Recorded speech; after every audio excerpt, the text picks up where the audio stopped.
Hey everybody, it's Jeff. Just wanted to check in with everyone, and if you were at church yesterday, you were there for the discipleship group announcement. But if you weren't, even if you were or if you were not, I wanted to just send out another follow-up just to kind of discuss a little bit more in detail, aside from what we talked about in the announcements about what are city groups. So if you weren't there, we're changing the name from Discipleship Groups to City Groups. And I hope you hear my heart. The purpose of these groups are not changing at all. We still are focusing on discipleship. We still want to focus on community. We still want to focus on building each other up in love in Christ. The reason for the name change is a couple different things. One, as some of you know, Pastor Jack was saying that we're now, treating our dream team. What was the dream team? Everything that operates on a Sunday morning, those were the dream teamers. So now we're going to actually be calling them the reach team. And Sunday mornings will be an outreach to people that are seeking more. We live in a city predominantly Roman Catholic, and a lot of people may come to church having some type of church experience before. And we want to meet them where they are, provide them with that church experience, but to show them that relationally there's so much more to religion than what they may have encountered before. So we're calling that the Reach Team. So a lot of the things we do on a Sunday morning are going to be geared more towards the first-time guests. Before, with discipleship groups, we wanted to make sure that we were providing open groups. And that was something that was instituted within the last year of, no more sign up from this date to this date. We want to provide all the time a place for someone to come in who's new and to plug into a group. But with that said, we were thinking and just praying, if I'm a first-time guest and I come into church and I see discipleship group, what do I think of? What are some things in my mind that might be triggered from past experiences, or you might have someone that knows what discipleship is, and they might be a little apprehensive about joining something called discipleship group, thinking to themselves, "Oh, I'm not there yet." Thinking that there's this mark that you have to attain to before you can enter into a community of people who love and seek Jesus. So we were just trying to think of, for the first-time guests, what might be something that could better explain what our groups are all about. And, again, through much prayer, we kind of came on the name of City Groups.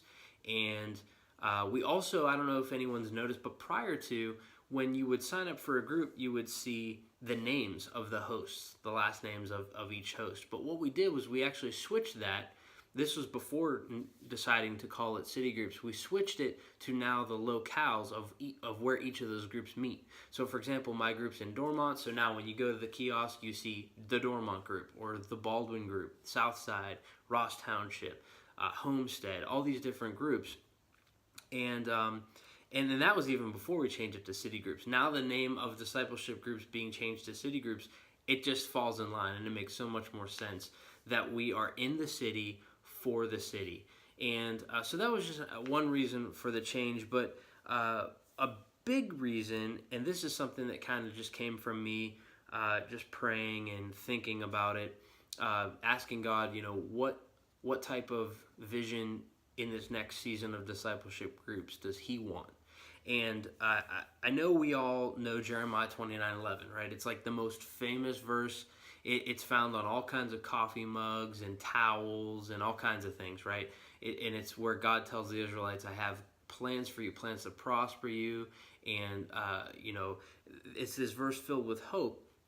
But prior to that verse, there's a group of verses that we don't really talk about a whole lot in the church. And it's 29 verses 4 through 7. And I'm just going to read it real quick because I read it during the announcements yesterday, and I just want to share. So again, Israel is in captivity in Babylon. They are away from their promised land. They are away from their place of worship. Everything is foreign to them. Everything is new to them. They literally feel like outcasts with no belongings.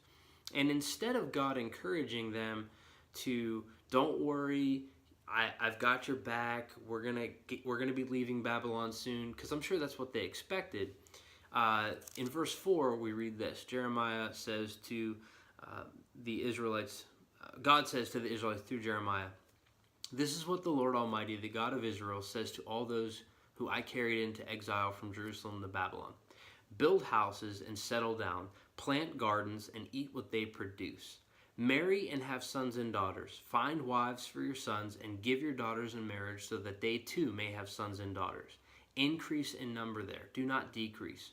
Also, seek the peace and the prosperity of the city to which I have carried you into exile. Pray to the Lord for it, because if it prospers, you too will prosper."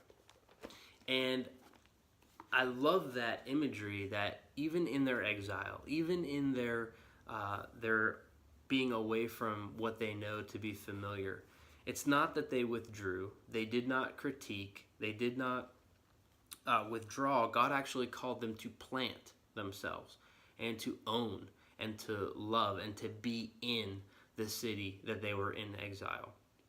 And I think that speaks to a lot of the new season that God is kind of leading us into, not just as discipleship groups or now city groups, but even the church in general, with the homestead plant that he's opened doors for. It's just not even through Lifestone, but there's so many churches around the city that are catching this vision of being in the city and caring for the city and fighting with the city against injustices, and I'm praying that God continues to stir up in his people those things.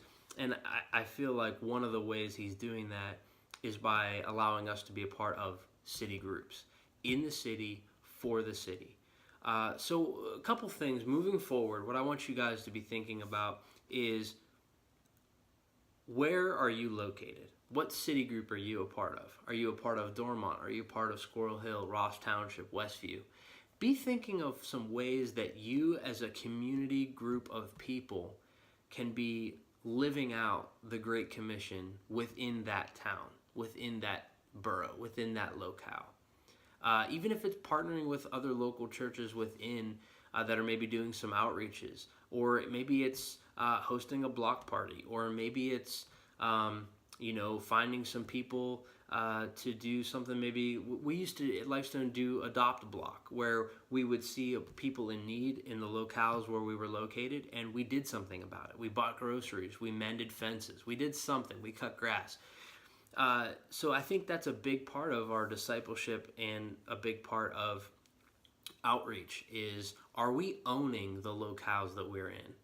And the second thing I want to challenge us with is, I know we only have 10 groups right now, and some people they leave their locale to go to another locale where there are city groups. But if God is speaking something in you to start a city group in your locale, in your backyard, in your hometown, I think that he's doing that for a reason, because I really think he's calling us to really take ownership of the places that we live and care for the people that we call neighbors. So if you're traveling across town to go to a city group right now, that's awesome. If I'm praying, I pray for you all constantly that you have an awesome place of community. But if you're feeling like there's a draw and there's a call for you to start a city group where you are, please reach out to me. Let's have a conversation. You don't need to have a house to host a city group. If there's a local coffee shop or a local pub or a local restaurant or something, bookstore, whatever, I would be happy to explore that option with you. Again, the goal isn't to have a house to meet with, or this isn't to be a book club, and this isn't to be anything besides Christians getting together, mutually building each other up in love, learning what our giftings are, learning how to use those gifts to edify, build up the body of Jesus Christ, and to reach those that are far from Christ, to see them committed followers of him. So again, that's the name change. That's the heart behind it. If you have questions, again, feel free to reach out to me. If you're interested in hosting a group in your locale, feel free to reach out to me. And let's just see what God's going to do together.